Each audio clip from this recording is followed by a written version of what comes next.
नमस्कार। विश्व न्यूज 24/7 का हर दर्शकों को सदर प्रणाम, जोहर सलाम। दर्शकों के एक निष्कर्ष और उन निष्कर्ष से पता चलता है कि विटामिन B3 कमजोर प्रतिरक्षा प्रणाली को मजबूत और पुनर्स्थापित करने में मदद कर सकता है। जी हाँ, एडवर्ड वाल्डनर को पता था कि कुछ गड़बड़ है। 55 साल की उम्र में उन्हें लगातार थकावट महसूस होती, चाहे वो कितना भी आराम कर ले, थकान बनी रहती। उन्हें शक होने लगा कि कहीं स्लीप एपनिया तो इसका कारण नहीं है। उन्होंने अपनी चाल में भी कुछ हल्के बदलाव महसूस किया। चलते समय कभी कभी उनकी एरिया जमीन पर घिसकती थी।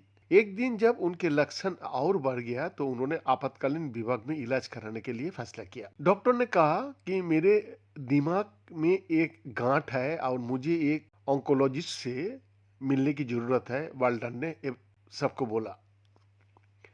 निदान ग्लियोब्लास्टोमा था, जो मस्तिष्क कैंसर के सबसे आक्रामक रूपों में से एक है। मानक उपचार में आमतौर पर 3 चरण शामिल होता है। ट्यूमर का जितना संभव हो उतना भाग निकालने के लिए सर्जरी, उसके बाद विकिरण और कीमोथेरेपी। दर्शकों की शोध और ऑन्कोलॉजी में प्रगति के बावजूद ये बीमारी लगभग हमेशा दोबारा हो ही जाता है। दर्शकों, इस संदर्भ में कैलगरी विश्वविद्यालय की शोधकर्ता अब इस बात का अध्ययन कर रहा है कि क्या विटामिन B3, जिसे नियासिन भी कहा जाता है, उसका उच्च खुराक को पारंपरिक उपचार में शामिल करने से परिणाम में सुधार हो सकता है। वाल्डर को नैदानिक परीक्षण में भाग लेने के लिए आमंत्रित किया गया था। दर्शक, वाल्डर ने बताया, मुझे की भी मदद करने में कोई दिक्कतें नहीं है। मैंने सहमति दी। मैं खुद की भी मदद करना चाहता हूँ, वाल्डर कहता है।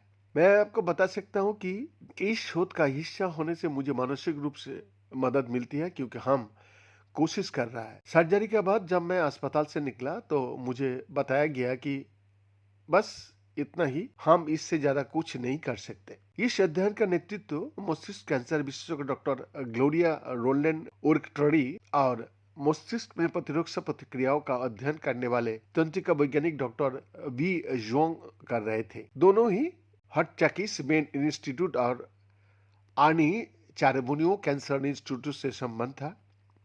उनका लक्ष्य ये निर्धारित करना है कि क्या नियासिन कमजोर प्रतिरक्षा कोशिकाओं के कार्यों को बहाल कर सकता है, ताकि वो ट्यूमर कोशिकाओं पर बेहतर ढंग से हमला कर सके। दर्शक, इस शोध की शुरुआत चूहों पर किए गए प्रयोगशाला प्रयोगों से हुई, जिनमें नियासिन से जीवन काल में वृद्धि देखी गई, और इन निष्कर्षों ने रोगियों पर किए जाने वाली प्रथम और द्वितीय चरण का नैदानिक परीक्षणों का नींव भी रखी। बीएन का एक्सक्लूसिव।